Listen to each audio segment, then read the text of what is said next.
This is the 6th lecture for Chapter 2 for Ordinary Differential Equations. And in this lecture I'm going to talk about the closed form solutions for the non-homogeneous harmonic oscillator. This occupies a different section in the textbook after quite a bit of discussion on the dynamical systems of planar systems, the dynamical behavior of planar systems. I'm including it here in this last chapter before the midterm. Actually, it's the last lecture before the midterm. I'm including it here because it is part of the closed form solutions. It is not part of the dynamical behavior. So what we're talking about here is the same differential equation that we have used before.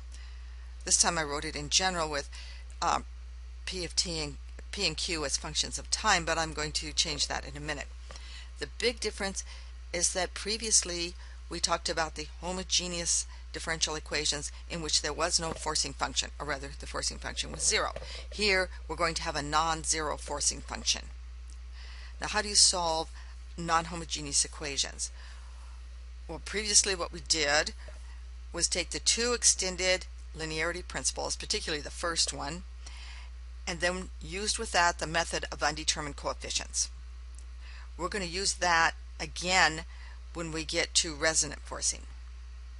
But there's another method called complexification, and that's what we're going to use now to solve the cases where, these are important cases of course, where h of t is some combination of sine or cosine functions or a combination. In this case, this omega has nothing to do with the frequency of the system. But you run out of symbols after a while and subscripts after a while, so the omega here again will be the frequency of the forcing function, not the frequency of the system. Let's also say that solving these problems for sine and cosine function is not as restrictive as it seems, because by Fourier analysis any signal can be expressed as a linear combination of sine and cosine functions. So these are very important problems to solve. So here is the problem. We have this, and like I said earlier, let's go back to the case in which P and Q are constants. So because we have solutions for that, and that's an important case anyway. Alright, here's the forcing function. Some amplitude f times cosine, sine, or a combination of sine and cosine waves. Now how do you solve this? Using the first extended linearity principle, the solution of the differential equation, this non-homogeneous differential equation, is a sum of the complementary solution. Write that out again. The complementary solution, which is y of c, and the particular solution,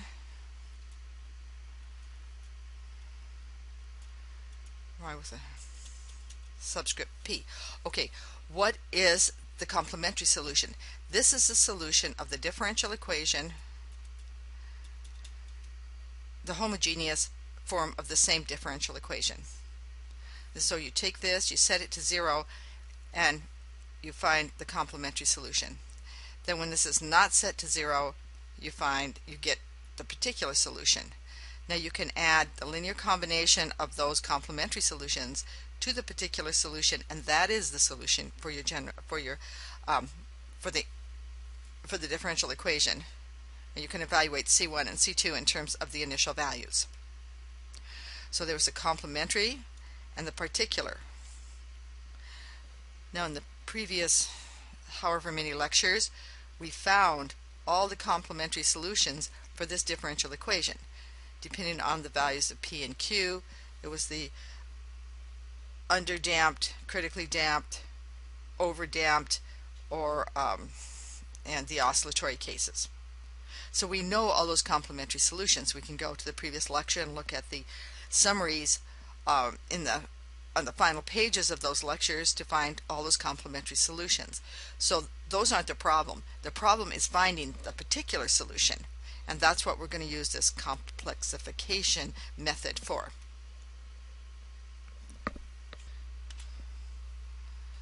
So the whole method is based on Euler's formula here, which you know, e to the I omega t equals cosine omega t plus I sine omega t. And if we write e to the I omega t and the forcing function is some cosine, then it is a real part of e I to the omega t. And if the forcing function is sine, the sine function, then it is the imaginary part of I e to the I omega t, with the idea that the I is not part of the imaginary part. Okay, so that's sort of a hint of what we're going to do. This is sort of a little, I don't know, preview. That we're going to do all this work, and then we're going to take either the real part or the imaginary part of the results. That's what's going to happen. So we rewrite this differential equation, same differential equation as before, but instead of having it be equal to h of t, which is cosine or sine, whatever, we say it's equal to, oh, there was some amplitude f, right, I'm sorry, f times e to the I omega t. So we change the differential equation and we write the forcing function as f e to the I omega t. In the back of our minds, we know that if we took the real part, we would end up with a cosine forcing function. If we took the imaginary part, we would end up with a sinusoidal or sine wave forcing function. And now we're going to do something similar to what we've done before. We assume a certain form of solution. Before, when we looked at the homogeneous case, okay, when this was equal to 0, we assumed that y was equal to e to the lambda t, or alpha t, depending how you want to look at it. And then from that we ended up with the characteristic polynomial and all the roots. So now we're doing the same idea, not going to be quite the same result, but we're going to, for this forcing function, we assume there is a solution. We're going to call it, I call it y with the subscript e for exponential. The textbook calls it y with a c, but that's the same notation used for the complementary solution, so that's why I'm using an e. Okay. So e with this, y with the subscript e is a e to the I omega t. You see, it's the same kind of guess that you do here, only now you're making that exponent, you've got an imaginary term up here in the exponent, and you're also multiplying by a, and a is complex. That's another difference. A will be complex. Okay, so let's review again what we did.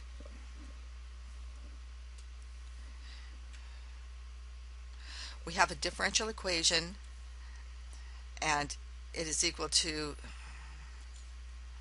some forcing function times a cosine of omega t, or I'm sorry, f is, the forcing function is some amplitude f times a cosine omega t, or f times the sine of omega t, or some combination. We replace that with f e to the I omega t, and we're going to solve this problem. And at the end, when we're done, we're going to take either the real part, if we actually started off with cosine, or we're going to take the imaginary part if we started with sine. That's the plan. All right.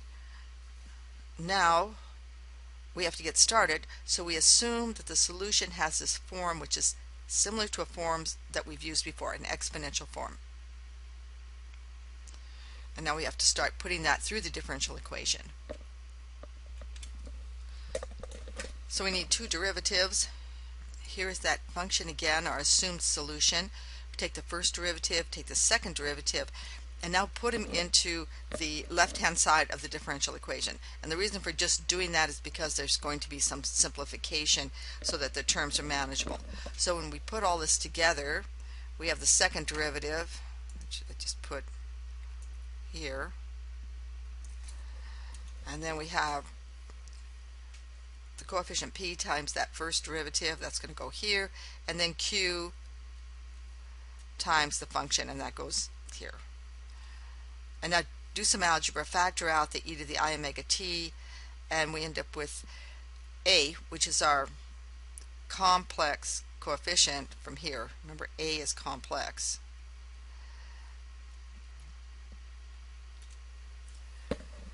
Times q minus omega squared plus ip omega e to the I omega t.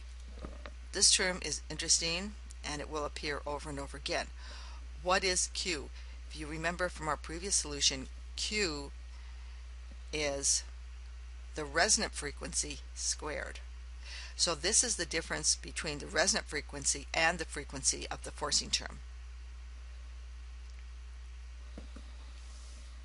Okay, now when we put all this together, and this will have to be, of course, equal to f e to the I omega t, because that's the equation we're solving, and now the idea is to solve for a.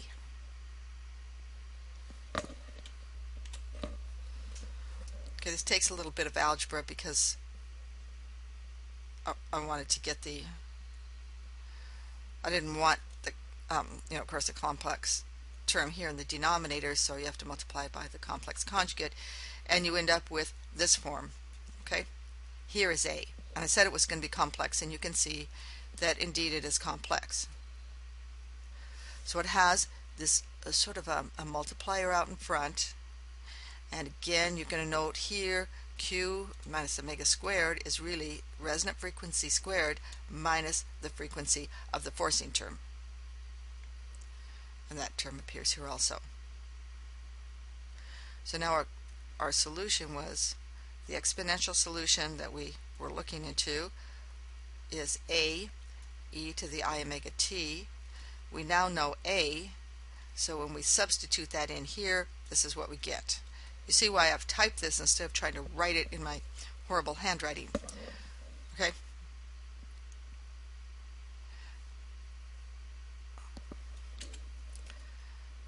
But of course we're not done yet. We need to be able to separate out the real part and the imaginary part. But we still have to deal with this, which will be expanded using Euler's formula. So if we expand that using Euler's formula and multiply times this complex business here, just forgetting the f for right now, forget this for right now, and just multiply this and this when you've expanded e to the I omega t as cosine omega t plus I sine omega t, you're going to multiply it. See, here it is right here. Take this by Euler's formula, you write it like that, you carry out the multiplication, and now you have a real part and an imaginary part. Of course, all this has to be multiplied by this term to really get that exponential solution that we were working on. So if we multiply by that term, which is sitting right here now, and take the real part, we now have the particular solution if the forcing function was a cosine.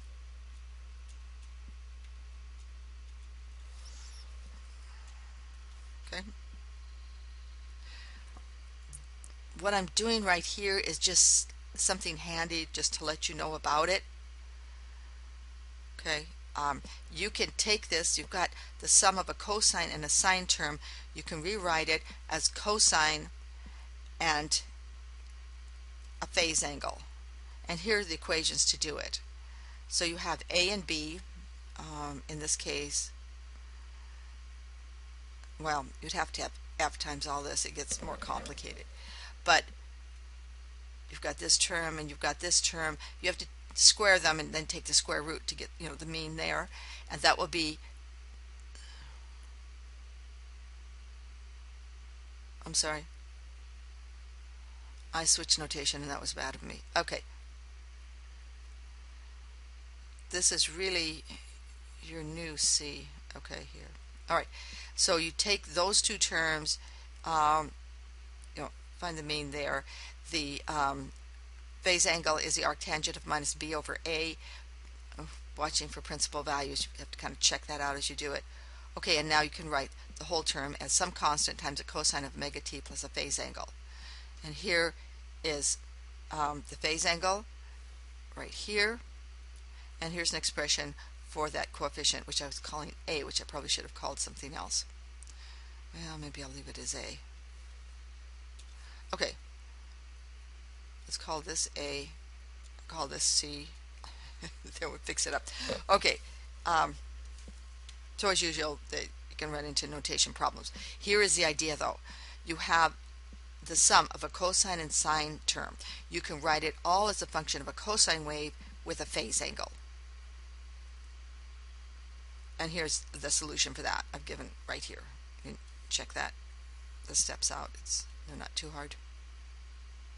You see that square root of resonant frequency minus the frequency squared, both squared, and those other terms. Okay. So this is what you do to find the particular solution if the forcing function was a cosine wave. And now if the if the particular if the forcing function is f times sine omega t, then the particular solution will be the imaginary part of that exponential solution that we worked out previously. So if it's cosine, you take the real part. If it's sine, you take the imaginary part. And again, you can work through the steps and write it as, in this case you can write it as sine plus a phase angle. And I wrote on here, there's no need to ever work this problem again, and I hope if I teach you absolutely nothing in this class, I will have impressed on you the importance to spend absolutely no time at all working out problems with numbers until you've worked them out with variables and created essentially a template that can just be evaluated over and over again. Any of you who are programmers know this, of course, from your work in programming. Now we'd like to make a quick check sometimes because, of course, sign errors can happen and other errors can happen. So we'll look at the textbook on page 404. There were some numbers that were given for a problem that was worked out there. The same problem was worked out there. In that case, P was 2, Q was 2, and the forcing function was sine t. So in that case, omega, so h of t, which we say is f sine omega t, they have f of 1, omega of 1, and now we have p, q. We can substitute into those equations that we did previously, just right on the previous slide, and we end up with this solution, working out the terms, which is in agreement with what they did. Only we now have, of course, a template, and we can use any values of p, q, f, and omega to solve this problem.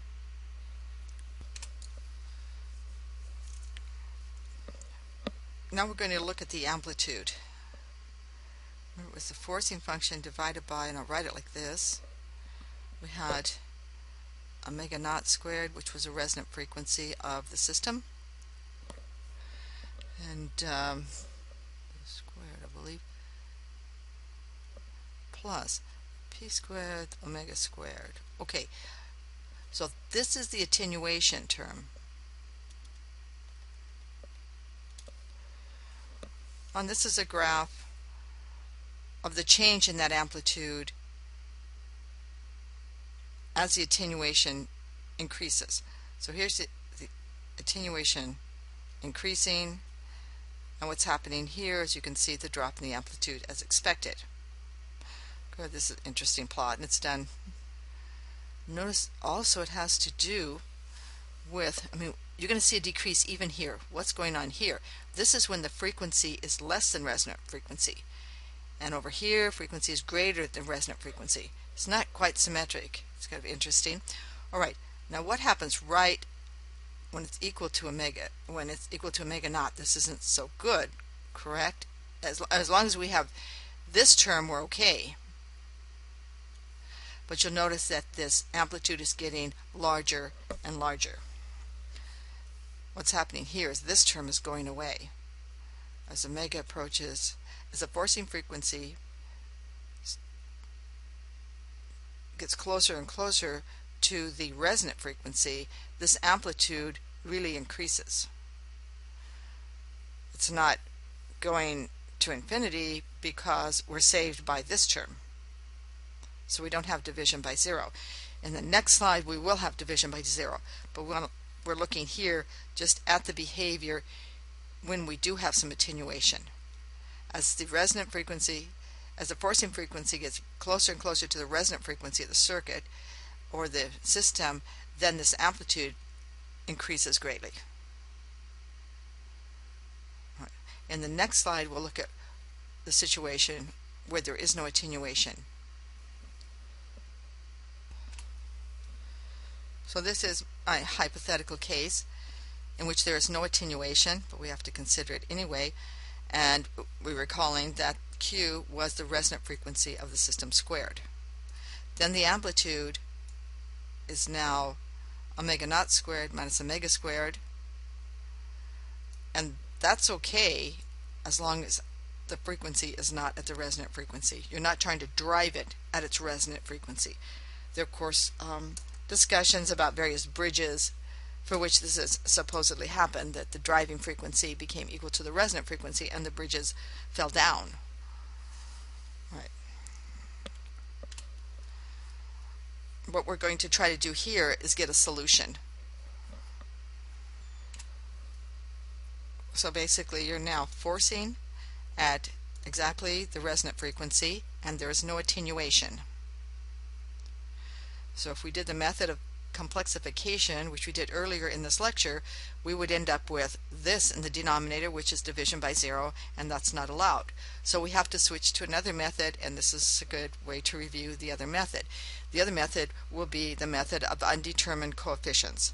So in that method the idea was that your particular solution would have the same form as would be similar to your forcing function.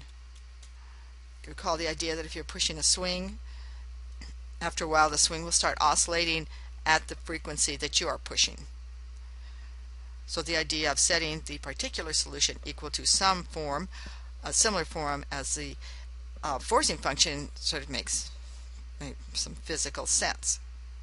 So there were graphs in those chapter 1 lectures showing that if h of t, this is just review, was say t squared plus 3t, then you would pick a particular solution to be a times t squared plus b times t plus c plus c in this case, and then you would have to put this back in the differential equation and find values for a, b, and c.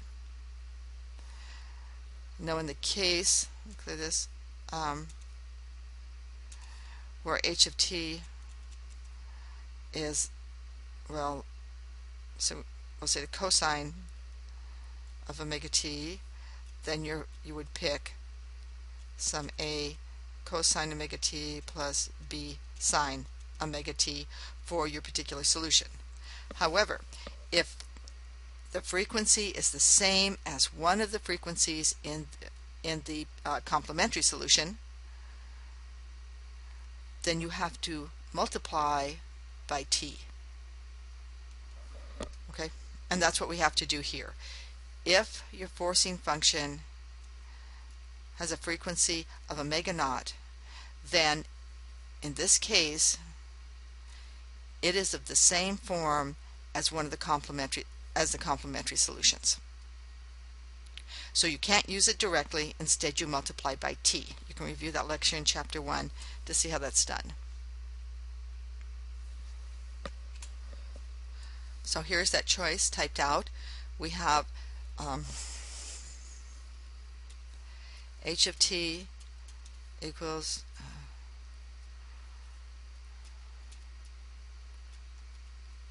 omega naught t. So here's our particular solution, our trial particular solution. We use sine and cosine terms, and we have to multiply by t.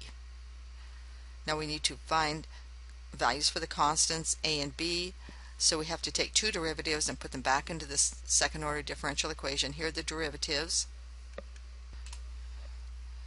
and we put those back in the differential equation. This is what we get for this particular case. We get a equals 0 and b equals f divided by 2 omega naught. Okay, I didn't I'm kind of going fast here. I'm assuming you have the written lectures where this is all written down and you're not trying to take notes off these videos, which would be horrible to try to do.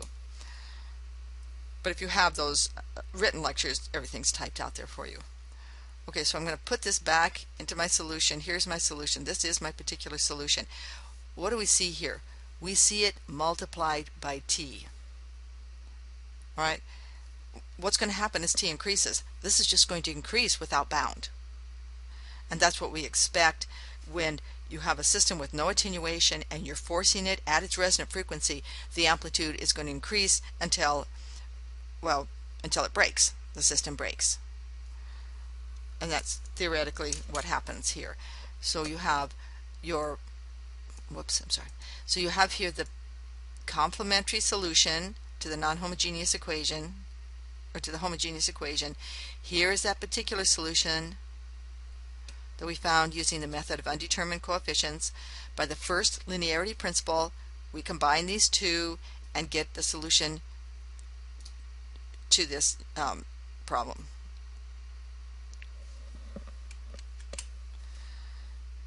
And here is that particular solution, starting off as a nice cosine wave, and as time increases, its amplitude is increasing because it's multiplied by t. And this is what we expect. Of course, it can't go on forever. Like I say, at some point the system breaks, or you end up outside of the parameters of the where your system is represented by that harmonic oscillator. I'd like to make a quick comment here on beat frequencies. Beat frequencies are very interesting, and basically they're nothing. You're adding two. You can do this with sine or cosine waves. You're adding two waves together, and all you use is a trig formula. If you use a trig formula for cosine omega 1t plus cosine omega 2t, you end up with two cosine terms. Actually, these should have had parentheses around them. So I can do that. Okay, sorry. So you have one cosine whose frequency is the average of the two frequencies, and you have another cosine term where the frequency is the difference divided by 2. Obviously, this is going to be a slower frequency, and this is going to be a faster frequency. So the slower frequency forms that envelope, and inside the envelope are these oscillations due to the one with a faster frequency. This occurs, it doesn't matter how far apart omega 1 and omega 2 are from beat frequencies to occur, but you can only perceive them if the results are within the range of your ear or your eye. And that's why a lot of times it's said beat frequencies occur when omega 1 and omega 2 are not very different. Actually, they occur. You can see them right here. They just aren't perceived unless omega 1 and omega 2 are close enough together and in a range that can be perceived by however you're trying to perceive them. So that's the last lecture before the midterm. So all we've done on chapter 2, or well, hopefully we've accomplished something here, is to develop the traditional closed form solutions for the harmonic oscillator. And this is a differential equation, second order differential equation, linear with constant coefficients. And it applies to many, many cases. So many cases that it's traditionally done in almost every discipline, and these closed form solutions are worked out. They were obtained basically by algebra, and then for the non-homogeneous case by some trigonometry using Euler's formula and complex numbers. After the midterm, we'll take a look again at these second order differential equations, writing them as planar systems, and then talking about planar systems in general and the dynamical behavior of the systems.